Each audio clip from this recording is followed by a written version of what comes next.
Перзент төрөлгөндө туура аракеттер кандай болот? Төрөлөрү менен мал союлабы? Чоң рахмат.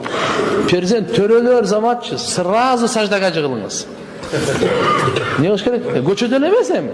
Сразу саждага ошол жерде эле телефондон келгенде эле сразу эле мечитке келиңиз дегеним да.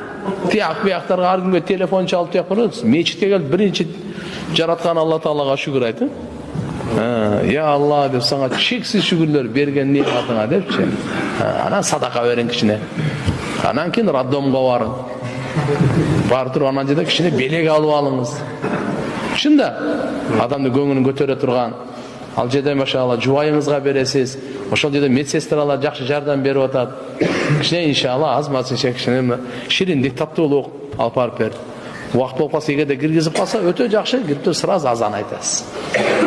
Оң кулакка азан, сол кулакка деген коомат айтып калса акырын эме кылып.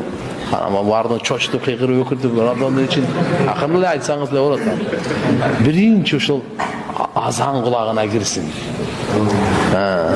Биринчи азан коомат кирсин кулагына. Анан машалла карап туруп 7-нчи күнү деп айтылат, ат коюлат. Бирок азыр мисал радиондо чалтканда метрке берет да. 2 күндөн кийин же болсо 3 күндөн кийин ат коюлса, проблема жок. Коюп койсо болор.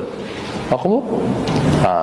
Ошол жерден чыккандан кийин 7-нчи күнү кылына турган иштер да. Угуп алыңыз, 7-нчи күнү кылына турган иштер. Ат коюу, чачын алуу.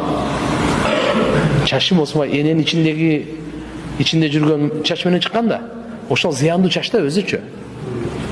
Ошону одноразовый менен жакшакай этияттап, жакшакай кылып, иншалла өтө мына жылымдык суу менен акырын жакшакай алып коюш керек. Анан ошо чачты алтын тарткан кичине таразалар болот монча. Грамм тартасыз. Канча грамм чыкса, ошонча грамм күмүштү садака кыласыз. 5 грамм чыгабы, 3 грамм чыгабы, 10 грамм чыгабы, билбейм мен.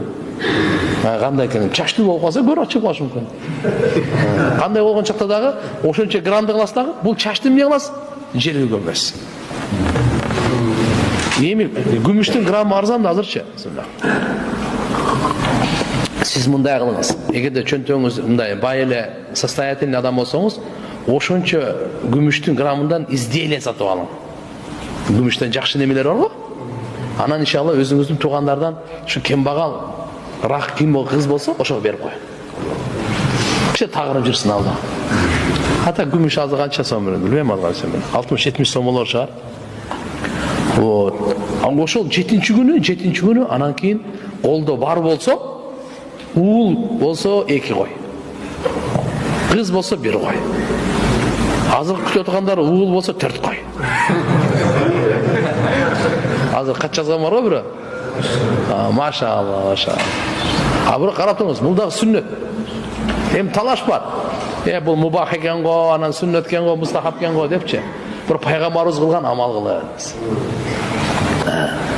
Албетте иншалла карап туруп, мына немелерди, эгерде мүмкүнчүлүк жок болуп калса, 2 кой сойгондун ордуна 1 эле кой сойсом болот. Пожалуйста, мен. Азыр менде азыр мүмкүнчүлүк жок эле. Эчтеке эмес, ага милдет эмес. Сойбой эле кой. Бирок буга болуп калгандарга союп койсун. Сеп ошо жакшылыкты тууган уруктар менен, куда сөөк менен өзүңөр эле кейсиңер аны. Анан бебечараларга садака кылып койсоңор дагы жакшы.